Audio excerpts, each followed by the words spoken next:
কিভাবে বানিয়ে ফেলুন দারুণ স্বাদের মাটন। কিভাবে বানাবেন? আমি আগে প্রথমে কিছু উপকরণ রেডি করে নিলাম। টক দই 100 গ্রাম, 50 গ্রাম সর্ষের তেল, 1 চামচ হলুদ, 1 চামচ গুঁড়ো লঙ্কা, 1 চা চামচ চিনি, 1 চামচ লবণ। এবার মাটনটাকে আমি ভালো করে পরিষ্কার করে লোম আর যদি কুঁচো কিছু থাকে ভালো করে পরিষ্কার করে বেছে নিলাম। বেছে একটা পাত্রে রেখে এবার টক দই যে উপকরণগুলো রেখেছিলাম সেগুলো ভালো করে মাখিয়ে রেখে দিলাম।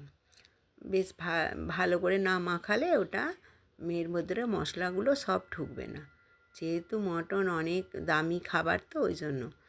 তারপরে আমি ভালো করে মাখিয়ে 1 ঘন্টা আমি চাপা দিয়ে রেখে দিতে হবে। এটাই হচ্ছে আসল, মানে এইটা মাস্ট একদম। রেখে দেওয়া হলো। তারপর এইবার কড়াতে আমি তেল দিলাম 100 গ্রাম মতো। তেল দিয়ে আমি ওতে একটু হলুদ দিলাম। হলুদ দিয়ে আলুগুলোকে ভেজে নিলাম। আমরা আবার আলু ছাড়া মাংস খেতে পারি না, ওই জন্য আমি আলুটাও দিলাম। আলুটাকে লাল করে ভেজে আমি আলুটাকে তুলে রেখে দিলাম। এবার ওই তেলেতেই আমি একটা লঙ্কা, একটু তেজপাতা, 4টে মতো এলাচ ফাটিয়ে আর একটু অবশ্যই গোলমরিচ দিতে হবে। গোলমরিচ দিয়ে আমি ওর মধ্যে 100 গ্রাম মতো পেঁয়াজ, এবার পেঁয়াজ আদা রসুন যে যেরকম পরিমাণ খাবে, আমরা একটু বেশি মটনে খাওয়া হয় তো আমরা ওই জন্য 10টা মতো রসুনের কোয়া দিয়ে ফোড়ন দিলাম, দিয়ে ভালো করে ভেজে নিলাম। টমেটোটাও ভাজলাম। এবার আমি আদা জিরে আর শুকনো লঙ্কা কাঁচা লঙ্কা সব একসঙ্গে আমি মিক্সিতে বেটে ওর মধ্যে ঢেলে দিলাম। পেঁয়াজ ছিল 100 গ্রাম মতো, দিয়ে আমি ভালো করে কষিয়ে নিলাম।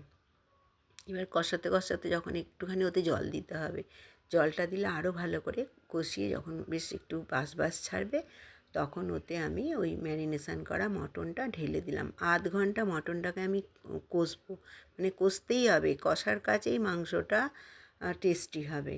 এইবার কষার পর আমি কষাতে থাকলাম। এদিকে আমি আর একটা গ্যাসে আমি আর একটু গরম জল করে নিলাম।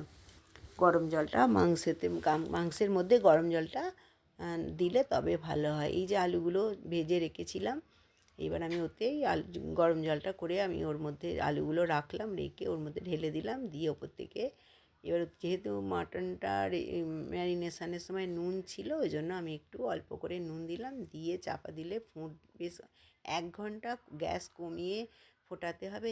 যারা খুব তাড়া থাকবে তারা কষানোর পর 4টে সিটি মেরে দিয়ে আবার 25 মিনিট মতো কষাতে হবে। কষালেই আমার রেডি হয়ে যাবে। ভালো লাগলে লাইক কমেন্ট শেয়ার করবেন। নমস্কার।